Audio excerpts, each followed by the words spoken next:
UFC 320 is this Saturday, which means it's tomorrow because I'm late. I'm recording this on a Friday. Let's break down the card. First of all, it is not worth $80. It's pretty rare, though. I'm going to tell you one of these cards is worth $80. Like, that is a once a year, maybe twice a year situation because I value $80. So if I were you guys, I would get a bunch of friends together and split it. Or you could just head to a Buffalo Wild Wings. It's kind of douchebag central, but they do have the fights for free.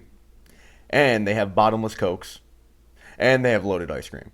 So you take the good with the bad. We'll start out with the first fight of the main pay-per-view card. It is Philly's own Joe Pyfer going up against Abus Magomedov. Now, I look at this fight as not a get-right fight for both fighters, but it is a, like, which guy who has suffered adversity is the true prospect. Because Abus Magomedov, thank you, there we go.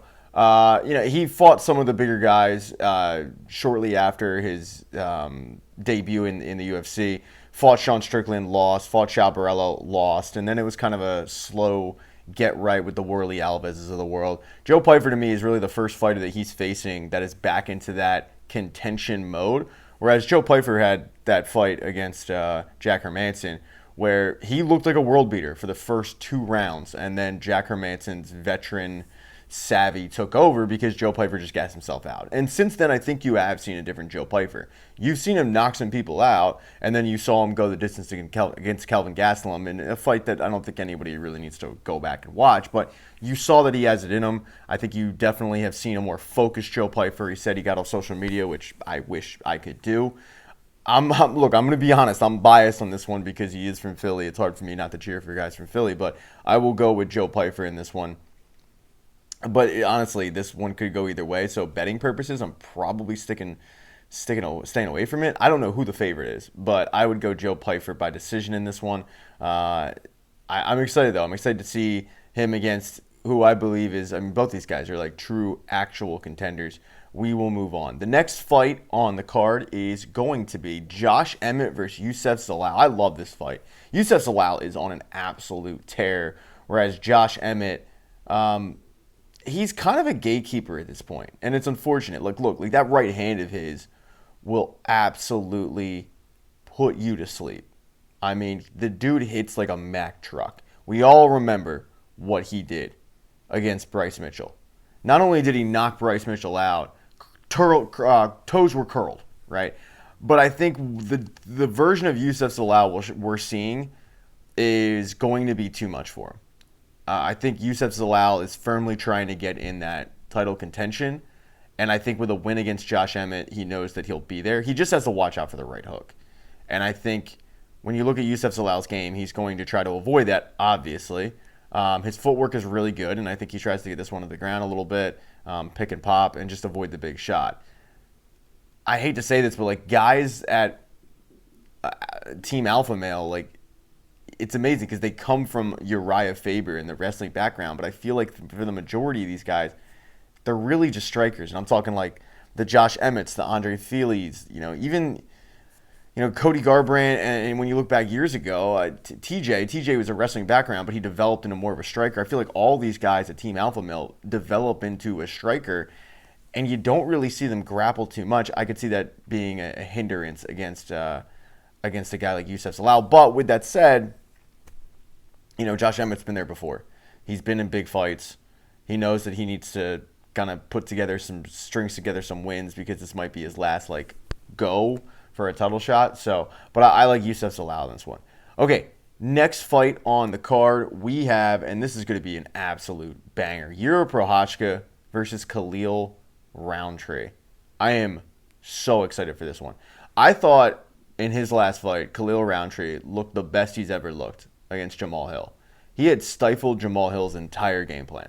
Jamal Hill came in as he always does. He was arrogant, he was cocky, he was brash, and he was humbled because he thought he was just going to run through Khalil Roundtree. And what you saw was an extremely disciplined kickboxer in Khalil Roundtree.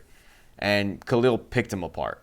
Leg kicks, broke him down. I mean, that calf was killing Jamal Hill. And I was impressed by Khalil Roundtree coming off the Alex Pereira fight to do what he did against Jamal Hill. I was super, super impressed. On the flip side, Yuri Prochazka does not care.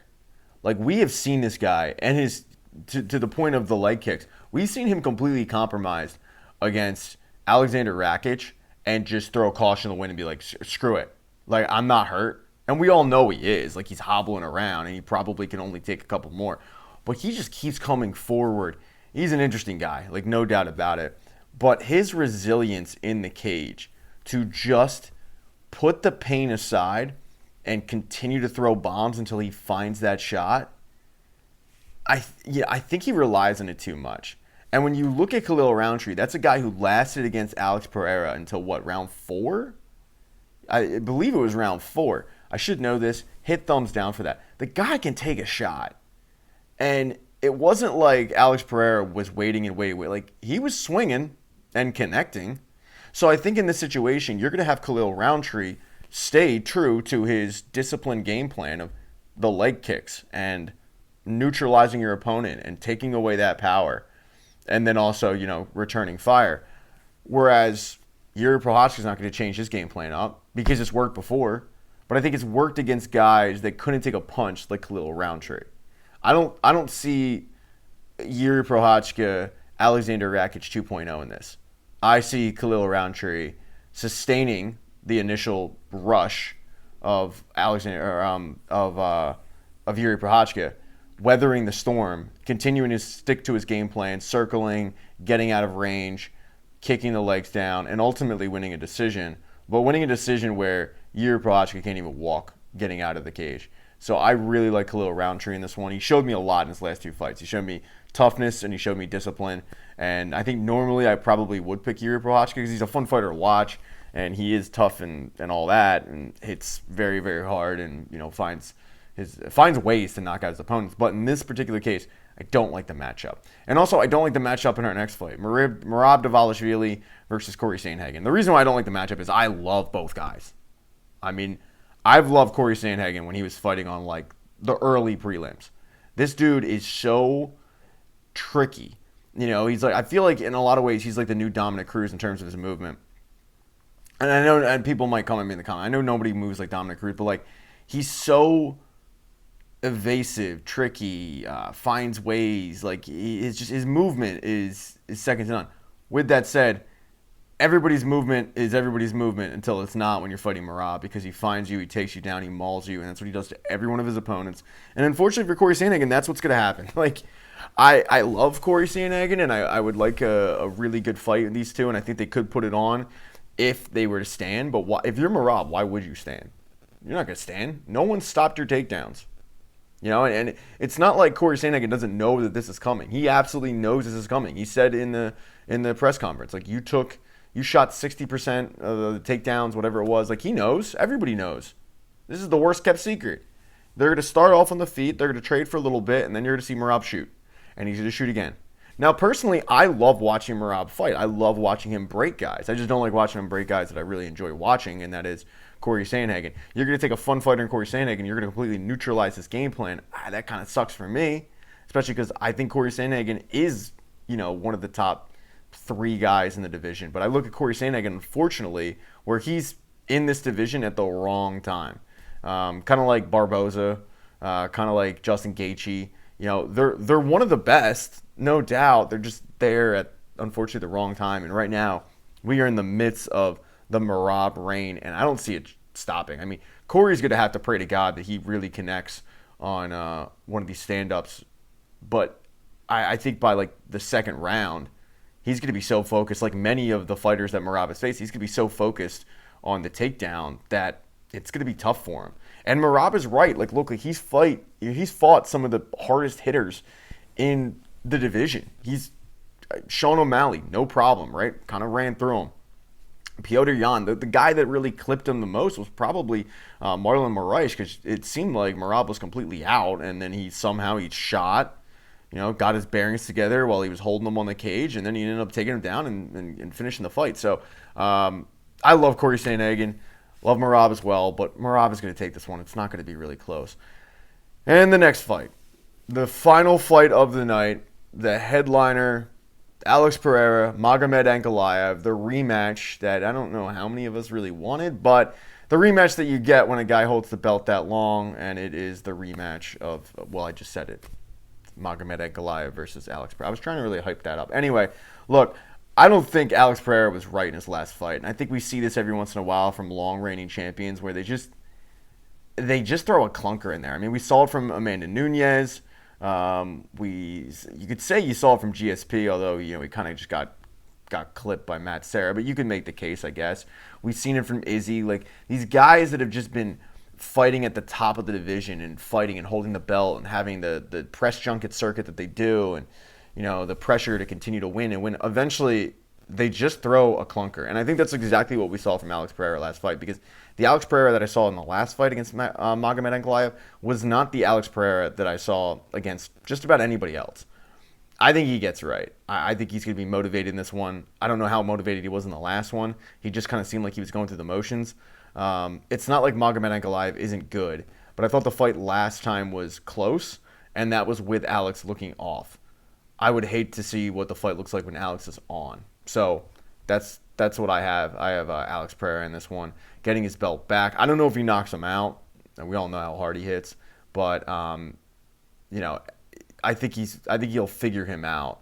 And if that was the case last time where he couldn't figure him out in 5 rounds, then he's going to look lost again. But I think he's going to be motivated. He'll figure him out. He'll find the range and all that. I mean, last fight he wasn't really throwing. It was weird.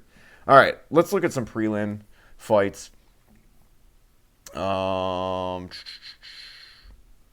Soriano's back. Patchy Mix going from the main card to the prelims. Interesting, but Patchy Mix by a lock. He didn't look good, but the UFC's invested so much that they're going to try to build him back up, and this is the definition of a get-right fight. They're going to bury it on the prelims. They're going to hope to God nobody notices. They could put together a little bit of win streak for Patchy Mix, and then they can put him back in main card contention, because last fight he looked brutal. Macy Chiasson versus Yana Santos. Snooze fest right there, but Macy Chiasson, yeah. She's one of the better fighters in that division. Yana Santos is kind of just filler to me. But Macy Chiasson, this is kind of a trying to get back in the title contention. Oh, who else do we have? It's kind of, Edmund Shabazian versus Andre Muniz, two guys that at one point looked like they were going to be the future of the division and kind of got derailed, and now they're getting back on track. Edmund Shabazian looks way different. This is going to shock everybody since he left Edmund Tarverdian. I really like Andre Muniz, but it depends on what Andre Muniz shows up. If the guy that can just ragdoll people shows up, it's going to be a long night for Edmund Shabazian. But Edmund Shabazian looks like a complete fighter now, so I will go with Edmund Shabazian. I don't know what the hell happened to Andre Muniz. He was just running through people at one point, and then all of a sudden he just wasn't. And that's about it. The undercard isn't really good, honestly. But it's free on ESPN. All right, now's the part where I ask you guys to please subscribe to the channel. Hit thumbs up if you like this. Smash that thumbs down button if you thought it sucked. You could leave a comment. That's cool. But I really need subscribers, so subscribing would be cool. And I'll leave now.